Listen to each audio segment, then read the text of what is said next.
Hey guys, let's get more news from Dallas Cowboys. But first, don't forget to subscribe to the channel and leave your like. Cowboys keep pressure on Eagles in NFC East. Since coming up short in Philadelphia in the first game of the month, the Dallas Cowboys have taken care of business. Dallas has won 3 in a row since that loss by a combined score of 127-37. The wins were against teams they should have beaten soundly.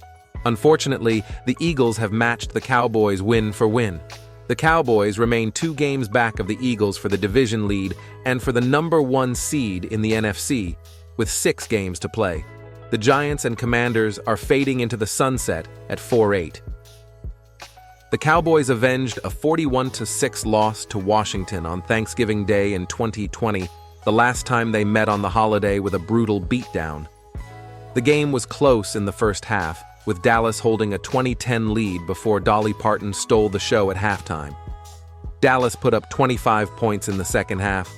Darren Bland's 63-yard interception return was that extra dup of whipped cream on the pie. About the only thing that went wrong was Brandon Aubrey missing his 3rd extra point attempt of the year. It's puzzling because he's 22-22 on field goals. Aubrey has hit on all 6 field goal attempts of 40 yards or more. Aubrey thinks he knows why he's missed those 3-point after tries. He attributes it to rushing a little, which would account for tugging them to the left, as he has.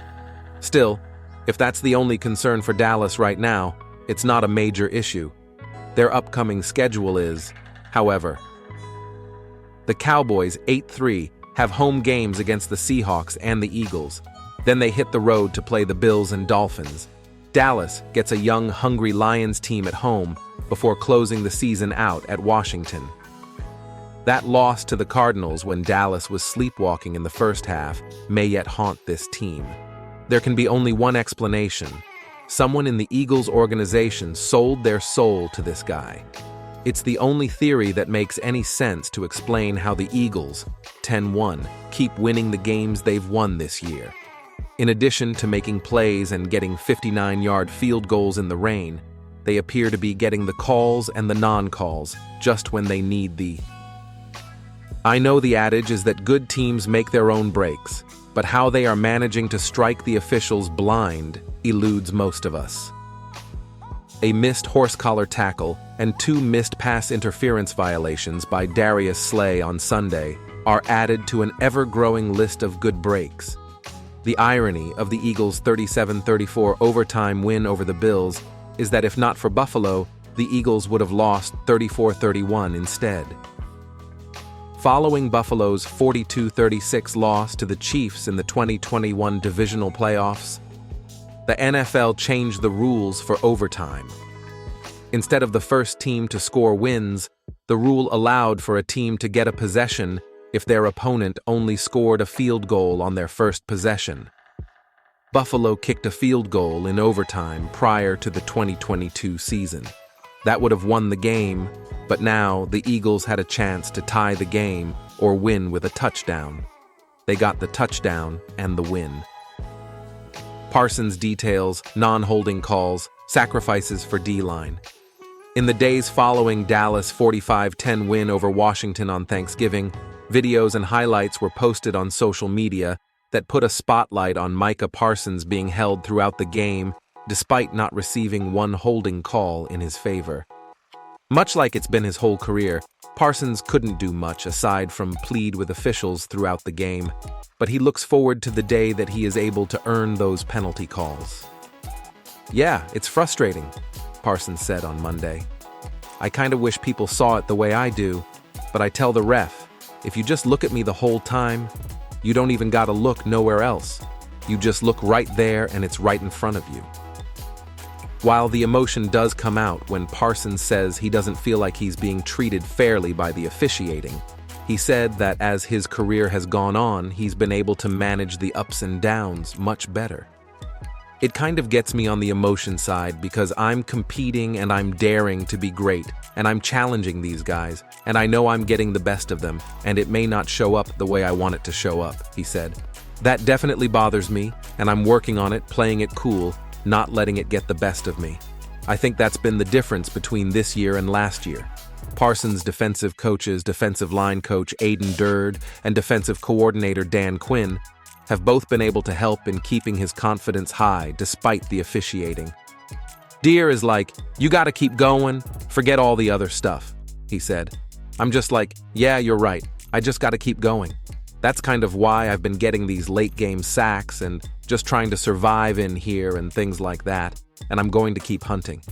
His relentless hunting has allowed for not only Parsons to have success in 2023, but the entire defensive line and pass rush unit as a whole. With the attention that he draws on a week-to-week basis because of that, Parsons is grateful, even when he doesn't show up on the stat sheet as a result of opposing offenses keying in on him in their game plan. Holding or not, I kinda had to talk to Aiden Durd and Dan Quinn. I was like, I see what's going on. They're making sure that I don't get started or they're trying to eliminate me from these games, he said.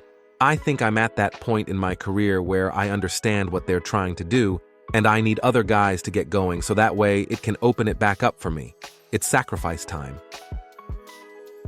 Cowboys urged to swap star for Chiefs bet, probably be playing elsewhere.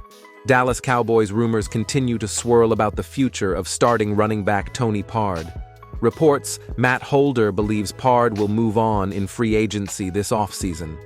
The analyst suggests the Cowboys could turn to Kansas City Chiefs veteran Jerick McKinnon in free agency as a possible replacement.